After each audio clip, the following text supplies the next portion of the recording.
Hello बच्चों, welcome back to my channel. कैसे हैं आप सब लोग।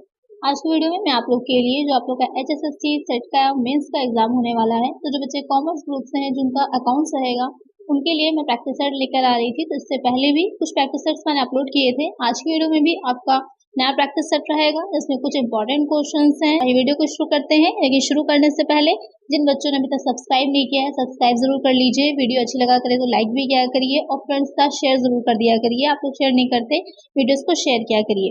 आइए शुरू करते हैं। तो मैंने आप लोग को प्रीवियस वीडियो में जो क्वेश्चन दिया था पहले हम उसे सॉल्व कर लेते हैं। वहाँ पर आपको क्या निकालना था, वहाँ पर निकालनी थी आप लोगों को करंट एसेट। तो क्वेश्चन जो था आप लोगों का कि यदि चालू अनुपात 2.5 तथा कार्यशील पूंजी 90,000 हो तो चालू संपत्तियों का मूल्य होगा। If current ratio is 2.5, working capital is ₹90,000, then the value of current asset would be ₹60,000, ₹1,35,000, ₹1,50,000, ₹2,25,000। तो यहाँ पर आपको निकालनी है चालू संपत्ति करंट एसेट। तो इसको निकालने के लिए हम क्या करेंगे, हमको पता है कि current asset minus current liability is equal to working capital होता है। तो यहाँ पर हम क्या करेंगे, करंट लायबिलिटी को x मान लेंगे। अब जब करंट लायबिलिटी हमारी x हो जाएगी तो करंट एसेट क्या हो जाएगी 2.5x। तो यहाँ पर लिख लीजिए 2.5x minus x is equal to 90,000। एक आपकी इक्वेशन बन गया। अब हम इसको सॉल्व करेंगे तो सबसे पहले x में से x चला जाएगा तो कितना बचेगा 2.5x माइनस x करेंगे तो आ जाएगा 1.5x इज इक्वल टू हो जाएगा 90,000। अब x आपका इधर आ जाएगा, उसके बाद इज इक्वल टू हो जाएगा 90,000 अपॉन 1.5। इसको डिवाइड करने पे आ जाएगा 60,000। तो 60,000 क्या निकल के आई, हमारी करंट लायबिलिटी निकल के आई। अब करंट एसेट निकालने के लिए क्या करेंगे, जो हमारी वर्किंग कैपिटल थी उसमें हम करंट लायबिलिटी को ऐड कर देंगे तो हमारी जो करंट एसेट है वो निकल आएगी। इन दोनों को ऐड करके क्या निकल आएगी, करंट एसेट निकल आएगी 1,50,000 की। तो करेक्ट आंसर क्या हो जाएगा हमारा, ऑप्शन सी। फर्स्ट क्वेश्चन है, कुल देनदार खाता बनाया जाता है। Total debtors account is prepared to find out the credit purchase, to find out the credit sale, to find out cash sale, none of the above. Question ने पूछ रहा है जो कुल देनदार खाता बनाया जाता है, टोटल डेटर अकाउंट बनाया जाता है, वो किस लिए बनाया जाता है कि उधार क्रय को ज्ञात करना, या फिर उधार विक्रय को ज्ञात करना, या फिर नगद विक्रय को ज्ञात करना, या फिर उपयुक्त में से कोई नहीं। तो जो कुल देनदार खाता बनाया जाता है वो उधार विक्रय को ज्ञात करने के लिए बनाया जाता है, क्योंकि जो सेल होती है वो तो कैश अकाउंट में चली जाएगी, जो कैश सेल होगी वो कैश अकाउंट में चलेगी सीधे सीधे, और जो उधार है जिसका कि अभी जो भी सेल करी इसका अमाउंट रिसीव नहीं हुआ है, जो क्रेडिट सेल है, तो उसके लिए जो बनाया जाता है देनदार खाता। तो करेक्ट आंसर क्या हो जाएगा हमारा, ऑप्शन बी। नेक्स्ट क्वेश्चन है, बस्टी नियंत्रण केंद्रीकृत नियंत्रण की सुविधा देती है। बस्टी control system facilitate centralised control with decentralised activity both A and B, none of the above. जो बस्टी नियंत्रण प्रणाली होती है, आपने पढ़ा होगा कि केंद्रीकृत नियंत्रण भी होता है, विकेंद्रीकृत भी होता है, यानी कि जो है जितने अधिकार होते हैं, जितने भी राइट्स होते हैं, अथॉरिटीज़ होती हैं, एक ही व्यक्ति के हाथ में होना है, आपने उसको अलग अलग बांट देना। तो अगर हम बड़ी संस्था है, बड़ी ऑर्गेनाइजेशन है, तो वहाँ पर बेहतर ये होता है कि हम जो अपनी जो भी अथॉरिटीज़ है, रिस्पॉन्सिबिलिटीज़ हैं, ड्यूटीज़ हैं, उनको बांट दें जिससे कि कार्यों को आसानी से कराया जा सके। तो वहाँ पर जो बस्टी नियंत्रण होता है तो किसमें ये सुविधा देती है, तो दोनों ही गतिविधियों में ये हेल्पफुल रहती है, चाहे वो डिसेंट्रलाइज्ड एक्टिविटी हो या फिर सेंट्रलाइज्ड एक्टिविटी हो। तो करेक्ट आंसर होगा हमारा option C, both A and B. Next question है, ट्रेजरी बिल की परिपक्वता अवधि है। The maturity period of treasury bill is 91 days, 364 days, both A and B, none of the above. तो जो ट्रेजरी बिल होता है, यानी कि जो आपने पढ़ा होगा कि जो है जो ज़रूरत होती है जब ऋण की तो किस तरह से लिया जाता है, तो उसकी कुछ अवधि होती है, कुछ दीर्घकालीन होते हैं, लॉन्ग टर्म के होते हैं, कुछ शॉर्ट टर्म के होते हैं। तो यहाँ पर जो ट्रेजरी बिल हो जाता है उसकी अवधि क्या होती है, 91 डेज और 364 डेज दोनों ही होती है, और डिपेंड करता है कि किस तरह का लिया जाएगा। तो करेक्ट आंसर क्या हो जाएगा, option C, both A and B. Next question है, भारतीय लेखांकन मानकों को जारी करता है। Issued Indian accounting standards, Reserve Bank of India, central government, state government, chartered institute of India. तो क्वेश्चन में पूछ रहा है कि जो अकाउंटिंग स्टैंडर्ड होते हैं भारत के, तो के अंतर्राष्ट्रीय भी होते हैं, इंटरनेशनल भी होते हैं और इंडियन भी होते हैं। तो जो भारतीय लेखांकन मानक है वो किसके द्वारा इशू किए जाते हैं, तो वो इशू करता है चार्टर्ड इंस्टीट्यूट ऑफ इंडिया। तो करेक्ट आंसर क्या होगा, ऑप्शन डी। नेक्स्ट क्वेश्चन है, वित्तीय प्रबंधन का मूल उद्देश्य है। The basic objectives of financial management is maximizing sales, maximizing the value of wealth, maximizing profit, none of the above। तो क्वेश्चन पूछ रहा है कि जो फाइनेंशियल मैनेजमेंट है, वित्तीय प्रबंध होता है, उसका उद्देश्य क्या होता है। तो यहाँ पर विक्रय को अधिकतम करना, संपदा के मूल्य को अधिकतम करना, लाभों को अधिकतम करना, भुगतान से कोई नहीं।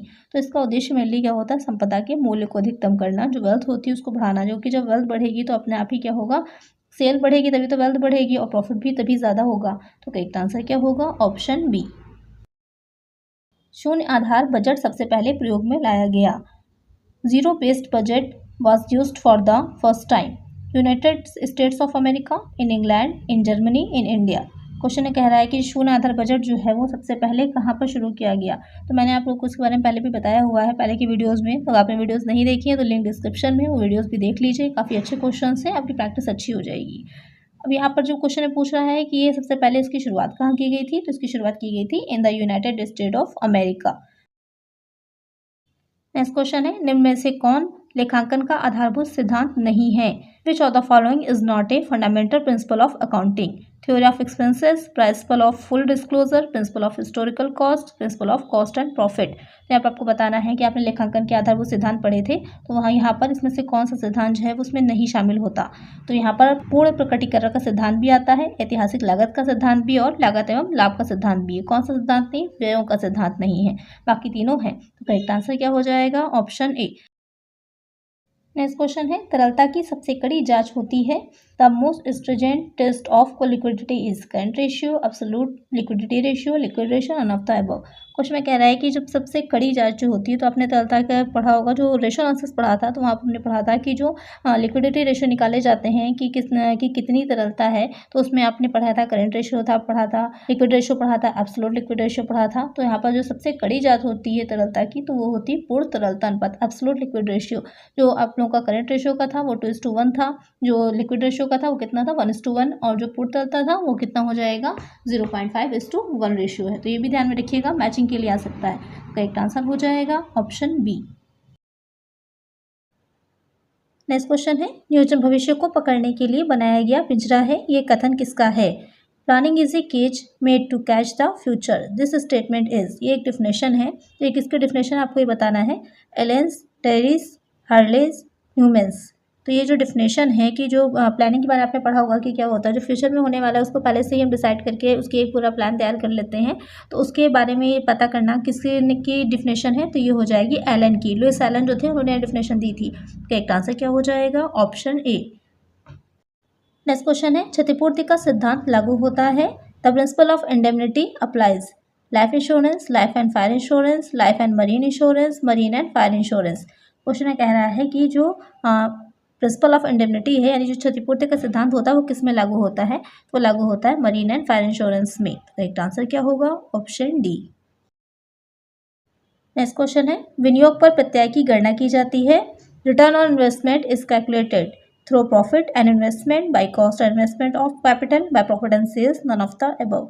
तो जो निकाला जाता है कि प्रत्यय की गणना, यानी विनियोग पर प्रत्यय की जो गणना की जाती है वो किस पे की जाती है? वो होती है लाभ एवं विनियोग के द्वारा, यानी कि प्रॉफिट और इन्वेस्टमेंट का यूज करके हम निकालते हैं कि ROI हमारा कितना है। करेक्ट आंसर क्या हो जाएगा? Option A. नेक्स्ट क्वेश्चन है, अनादृढ़ होने पर एक प्रतिज्ञा पत्र को किसकी आवश्यकता नहीं होती है? And promissory note is not required in case of dishonour, noting, accepted, redemption, none of the above. तो कोई भी अगर प्रतिज्ञा पत्र है उसका क्या क्या कर दिया गया, अनादृढ़ हो गया है, डिसऑनर हो गया है, तो वहाँ पर उसकी स्वीकृति की आवश्यकता नहीं रह जाएगी, क्योंकि जब अनादृढ़ हो ही चुका है तो उसको स्वीकृत नहीं किया जाएगा।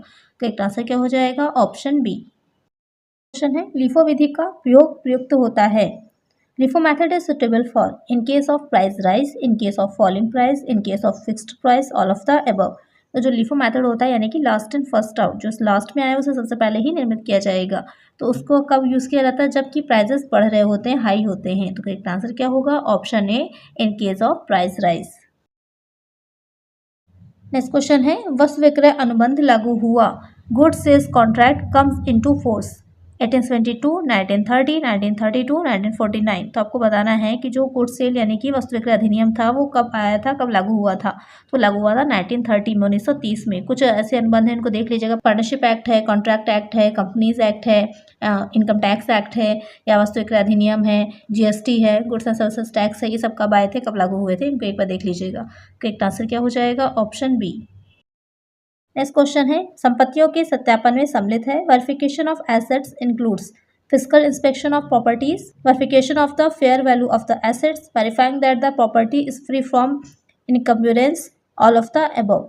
क्वेश्चन में कह रहा है कि जो सत्यापन किया जाता है, वेरिफिकेशन होता है, उसमें क्या चीज़ें आती हैं। दो चीज़ें आपने पढ़ने पढ़ी होंगी, एक वेरिफिकेशन होता है, दूसरा एवेल्युएशन होता है, मूल्यांकन और सत्यापन। तो जब सत्यापन की बात आ रही होती है तो उसमें क्या आएगा, तो सत्यापन का क्षेत्र क्या होता है, बड़ा होता है। सत्यापन में मूल्यांकन भी आ जाता है, आपने ऑडिटिंग में पढ़ा होगा इसे। तो सत्यापन में क्या रहेगा कि भौतिक निरीक्षण होगा, संपत्ति के उचित मूल्य का सत्यापन या सत्यापित करना कि संपत्ति प्रभार से मुक्त है। तो तीनों ही चीज़ें सत्यापन में आ जाएंगी। भौतिक निरीक्षण भी किया जाता है, ये देखना कि जितनी हमने एसेट दिखाई है एक्चुअल में उतनी वैल्यू एसेट की है या नहीं है, और ये देखना कि फिजिकली उतने वो एसेट अवेलेबल है भी या नहीं उस कंपनी में। उसके बाद साथ ही प्रभार से मुक्त, यानी कि किसी तरह का उस पर चार्जेस तो नहीं है, किसी भी संपत्ति के लिए ऋण पर अगर लिया है तो वो संपत्ति मोर्टगेज के तौर पर तो नहीं रखी गई है, प्रभार तो नहीं है कोई, ये सब चीज़ें देखना। तो इसमें तीनों ही आ जाएगा। तो करेक्ट आंसर क्या होगा, option D, all of the above. Question है, व्यापार में रुकावट डालने वाले ठहराव की धारा है। The cause of restraint of trade is 28, 27, 29, 26। तो यहाँ पर क्वेश्चन पूछ रहा है कि व्यापार में रुकावट डालने वाले ठहराव। तो आपने पढ़ा होगा कॉन्ट्रैक्ट एक्ट में, तो उसकी एक अलग से भी मैंने बिजनेस सिक्योरिटी फ्रेमवर्क की अलग से एमसीक्यूज की वीडियोस अपलोड करी हुई है, प्लेलिस्ट है, उसमें काफ़ी अच्छे इंपॉर्टेंट क्वेश्चंस हैं। आप लोग एक बार उसे रिवाइज कर लीजिए, जिससे कि आपको अच्छे से पूरा जो बिजनेस सिक्योरिटी फ्रेमवर्क है उसकी अच्छी से आपकी प्रैक्टिस हो जाएगी। तो उसका लिंक मैं डिस्क्रिप्शन में दे दूंगी, आप लोग वहाँ से आपको मिल जाएगा, आप लोग देख लीजिएगा, या फिर चैनल पर विजिट करिएगा तो आपको पेज में मिल जाएगा। तो यहाँ पर करेक्ट आंसर क्या हो जाएगा, ऑप्शन बी, 27। नेक्स्ट क्वेश्चन है, पट्टाधारी द्वारा देय अधिकार शुल्क को आहरित किया जाता है। The royalty payable by the lessee is set off rights fee account, in the account of the land owner, in profit and loss account, none of the above. तो क्वेश्चन में कह रहा है कि जो पट्टाधारी होता है तो उसके द्वारा जो अधिकार शुल्क देय आहरित किया जाता है तो उसे कहाँ पर दिखाया जाता है। जो देय अधिकार शुल्क होता है, यानी कि जो पेबल होता है, उसको कहाँ दिखाया जाता है, अधिकार शुल्क खाते में, भूस्वामिक खाते में, लाभानी खाते में, या फिर उसमें से कोई नहीं, तो उसे दिखाया जाता है रॉयल्टी अकाउंट में, अधिकार शुल्क खाते में। तो करेक्ट आंसर क्या हो जाएगा, ऑप्शन ए। नेक्स्ट क्वेश्चन है, सूत्रधारी कंपनी का आशय है। Holding company means which holds at least 50% of the shares of another company, which hold at least 51% of the shares of the other company, a company that controls the board of directors of another company, which hold at least 75% of the shares of another company। तो यहाँ पर question आपसे पूछ रहा है कि सूत्रधारी company कौन सी होती है, जो अन्य कंपनी के कम से कम 50% अंशों की धारक है, जो अन्य कंपनी की कम से कम 51% अंशों की धारक है, ऐसी कंपनी जो अन्य कंपनी के संचालक मंडल पर नियंत्रण रखती हो, जो अन्य कंपनी के कम से कम 75% अंशों की धारक हो। तो आपको पहले तो एक चीज़ क्लियर होगी ही कि जो सूत्रधारी कंपनी होती है उसके पास 51% शेयर होने चाहिए दूसरी कंपनी के, तभी वो सूत्रधारी कंपनी कहलाती है।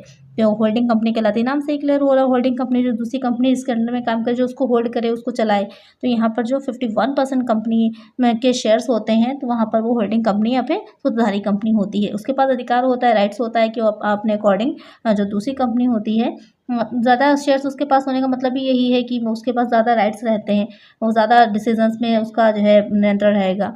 तो एक आंसर क्या हो जाएगा, ऑप्शन बी। और जिस कंपनी को वो होल्ड करती है वो क्या हो जाती है, वो सब्सिडरी कंपनी कहलाती है। नेक्स्ट क्वेश्चन है, वास्तविक लागत और प्रमाणित लागत के अंतर को कहते हैं। The difference between actual cost and standard cost is called profit, differential cost, variance, margin of safety. तो जो एक्चुअल कॉस्ट होती है, यानी किसी भी वस्तु को, किसी प्रोडक्ट को बनाने में जो एक्चुअल में कॉस्ट आई है और जो हमने एक स्टैंडर्ड कॉस्ट मापी थी, मेजर करी थी या डिसाइड करी थी कि इतनी हो सकती है, उन दोनों के बीच का जो डिफरेंस होता है वो कहलाता है विचरण, वेरिएंस कहलाता है। तो करेक्ट आंसर क्या हो जाएगा, ऑप्शन सी। नेक्स्ट क्वेश्चन है, the institute of chartered accountants of India की स्थापना हुई। The institute of chartered accountants of India was established in, इसको शॉर्ट में ICAI भी बोलते हैं। तो हो सकता है आपको कंफ्यूज करने के लिए सिर्फ ICAI की फुल फॉर्म पूछ ले, या फिर आपसे पूछ ले कब इस्टेब्लिश हुआ था, तो इसका मतलब यही हो जाएगा institute of chartered accountants of India. तो कब हुआ था, on 1 July 1949, on 1 April 1948, on 1 January 1950, on 1 अप्रैल 1932। तो कब हुआ था, 1 जुलाई 1949 को हुआ था इसकी स्थापना। तो करेक्ट आंसर क्या हो जाएगा, ऑप्शन ए। नेक्स्ट क्वेश्चन है, वर्तमान वर्ष का आरंभिक रहतिया 5000 से अधिक है एवं अंतिम रहतिया 12000 से अधिक गया है। यह त्रुटियां वर्तमान वर्ष की शुद्ध आय पर प्रभाव डालेंगी। The opening balance of the current year is more than 5000 and the closing balance is more than 12000। This error will affect the net income of the current year. 70,000 shown short, 17,000 shown higher, 12,000 shown short, 7,000 shown more। Question आपसे कह रहा है कि जो उसका opening stock है, यानी कि कोई करंट ईयर का जो बना है अकाउंट, उसका जो ओपनिंग स्टॉक है उसमें 5000 से ज़्यादा दिखाया गया है और जो क्लोजिंग स्टॉक है वो 12000 से ज़्यादा दिखाया गया है। तो आपको पता ही होगा कि डेबिट और क्रेडिट दो साइड होते हैं, तो अगर दोनों साइड इक्वल होता तो प्रॉफिट पर कोई इफेक्ट नहीं डालता। लेकिन यहाँ पर क्या है, एक जो है 5000 से ज़्यादा है और दूसरा 12000 से ज़्यादा है, तो बीच का डिफरेंस कितने का आएगा, 7000 का आएगा। 12000 में से 5000 घटा दीजिए। ओपनिंग स्टॉक किधर दिखाया जाता है, डेबिट साइड में दिखाया जाएगा, और जो क्लोजिंग स्टॉक होगा कहाँ दिखाया जाएगा, क्रेडिट साइड में दिखाया जाएगा। डिफरेंस कितने का निकल के आएगा, 7000 का। तो जो भी नेट इनकम होगी वो 7000 से ज़्यादा दिखाएगी। अगर इक्वल होता तो कोई भी प्रभाव नहीं पड़ता उसके ऊपर, जो आपका नेट इनकम होती, लेकिन यहाँ पर क्या है, डिफरेंस है दोनों में, तो यहाँ पर 7000 से बढ़ जाएगा। तो करेक्ट आंसर क्या हो जाएगा, ऑप्शन डी। नेक्स्ट क्वेश्चन है, जब दो या दो से अधिक कंपनियां जो एक जैसा व्यापार कर रही हों एक साथ मिलती हैं और एक नई कंपनी बनाकर कार्य करती हैं तो इस मिलन को कहा जाता है। When two or more companies which are carrying on the same business merge together and act as a new company, the merger is called integration, merger, reconstruction, reorganization। Question में कह रहा है कि दो या अधिक कंपनियां हैं, दो से, और जो एक ही जैसा बिजनेस कर रही हैं, एक ही जैसा कार्य कर रही हैं और एक साथ वो मिलकर एक नई कंपनी को बनाती हैं, तो वो क्या कहलाएगा, एकीकरण, संविलियन, पुनर्निर्माण, पुनर्गठन। इन चारों चीज़ों को आपने पढ़ा होगा, कहाँ पर, कॉर्पोरेट अकाउंटिंग में आपने इन चारों चीज़ों को पढ़ा होगा। दो एक जैसे व्यवसाय करने वाली कंपनियां कभी कभी क्या करती हैं, आपस में मिलकर के एक नई कंपनी बना लेती हैं, तो वो हो जाता है एकीकरण। यहाँ पर क्वेश्चन आपसे यही पूछा गया था कि एक जैसे व्यवसाय कर रही हैं, दो से अधिक कंपनी आपस में मिलकर कार्य कर रही हैं, एक नई कंपनी बना लेंगी, तो वो हो जाएगा एकीकरण। संविलियन में क्या होता है कि एक कंपनी दूसरी कंपनी में मिल जाती है। पुनर्निर्माण में क्या होता है, तो पुनर्निर्माण तो दो तरह का होता है, रिकंस्ट्रक्शन, एक्सटर्नल भी होता है और इंटरनल भी होता है। इंटरनल में तो कोई चेंज नहीं होता है, क्योंकि अंदर की ही जो भी चीज़ें होती हैं, कभी कभी जो है एसेट ज़्यादा वैल्यू दिखा रही हैं, कम दिखा रही हैं, तो आंतरिक पुनर्निर्माण किया जाता है। और जो बाह्य पुनर्निर्माण होता है तो उसमें कुछ चीज़ों में चेंजेस आते हैं। तो यहाँ पर जो आपको क्वेश्चन पूछ रहा है उसमें हो जाएगा एकीकरण। तो करेक्ट आंसर क्या हो जाएगा, ऑप्शन ए। नेक्स्ट क्वेश्चन है, उत्तरदायित्व लेखांकन को किस अन्य नाम से संबोधित किया जाता है। Responsibility accounting is also known by what other name, profitability accounting, functional accounting, both A and B, none of the above. Question पूछ रहा है कि जो उत्तरदायित्व लेखांकन होगा, रिस्पॉन्सिबिलिटी अकाउंटिंग होती है, कहाँ पढ़ी थी आपने, मैनेजमेंट अकाउंटिंग में पढ़ी थी, तो उसमें इसको और किस नाम से बुलाया जाएगा, तो लाभदायकता लेखांकन भी होता है और क्रियाशीलता लेखांकन भी होता है, दोनों ही नामों से पुकारा जाता है। तो करेक्ट आंसर क्या हो जाएगा, option C, both A and B. Next question लेते हैं, निम्नलिखित में से कौन सा युग्म गलत है। यहाँ पर आपको ये बताना है कि जो भी जोड़े दे रखे हैं, एक साथ पेयर्स दे रखे हैं, उन पेयर्स में कौन सा पेयर करेक्ट नहीं है, इनकरेक्ट है। Which of the following pair is incorrect, goodwill, intangible asset, oil well, decaying asset, preliminary expenses, artificial asset, stock, liquid asset. तो यहाँ पर आपको बताना है कि कौन सा पेयर करेक्ट इनकरेक्ट है। तो गुडविल जो हो गया इंटैंगिबल एसेट है, अमूर्त संपत्ति आपको पता ही है। ऑयल है, डिकेइंग एसेट है, ये भी सही है, यानी कि क्षयी संपत्ति, जैसे जैसे उसमें से तेल निकालते जाते हैं उसमें तेल कम होता जाएगा। प्रारंभिक व्यय है, कृत्रिम संपत्ति है, बिल्कुल सही है। और साथ में जो आपको दे रखा है स्टॉक, लिक्विड एसेट, ये गलत हो जाएगा। जब हम जो है करंट एसेट में से स्टॉक को लेस करते हैं तभी तो हमारा निकल के आती है ये लिक्विड एसेट, तो ये जो है ये आपका पेयर जो होगा वो गलत हो जाएगा। करेक्ट आंसर क्या हो जाएगा, ऑप्शन डी। नेक्स्ट क्वेश्चन है, यदि वित्तीय उत्तोलन 1.32 हो तो EBIT में 6% वृद्धि होने पर कर योग्य आय में कितने प्रतिशत वृद्धि होगी। If the financial leverage is 1.32, then what is the percentage increase in taxable income for a 6% increase in EBIT? 22%, 13.2%, 12%, 7.92%। Question में पूछ रहा है कि जो फाइनेंशियल लीवरेज, आपने तीन तरह के लीवरेज पढ़े थे, कौन कौन से हो जाएंगे, फाइनेंशियल होगा, ऑपरेटिंग होता है और कंबाइंड लीवरेज होता है। तो यहाँ पर कह रहा है जो फाइनेंशियल लीवरेज है वो आपको बता रखा है 1.32। अब आपसे कह रहा है कि EBIT में 6% की वृद्धि होगी, तो कैसे निकाला जाता है, इसको निकालते हैं, इसका फॉर्मूला हो जाता है EBIT अपॉन EBT। तो यहाँ पर EBIT 6% से बढ़ जाएगा, तो वहाँ पर क्या होगा, कर योग्य आय में भी कितने परसेंट की वृद्धि होगी, 6% ही वृद्धि होगी। तो इसको निकालने के लिए क्या करना है आपको, 1.32 इंटू 6% हो जाएगा, तो मल्टीप्लाई करिएगा तो कितना निकल के आएगा, 7.92%। करेक्ट आंसर क्या हो जाएगा, ऑप्शन डी। आज की वीडियो में इतना ही, मिलते हैं नेक्स्ट वीडियो में। आई होप आपको क्वेश्चंस अच्छे लगे होंगे, क्वेश्चंस अच्छे लगे हैं, वीडियो अच्छी लगी है, वीडियो को लाइक ज़रूर करिएगा और फ्रेंड्स के साथ वीडियो को शेयर भी करना है, और सब्सक्राइब नहीं किया है तो सब्सक्राइब भी कर दीजिएगा। मिलते हैं नेक्स्ट वीडियो में, थैंक यू।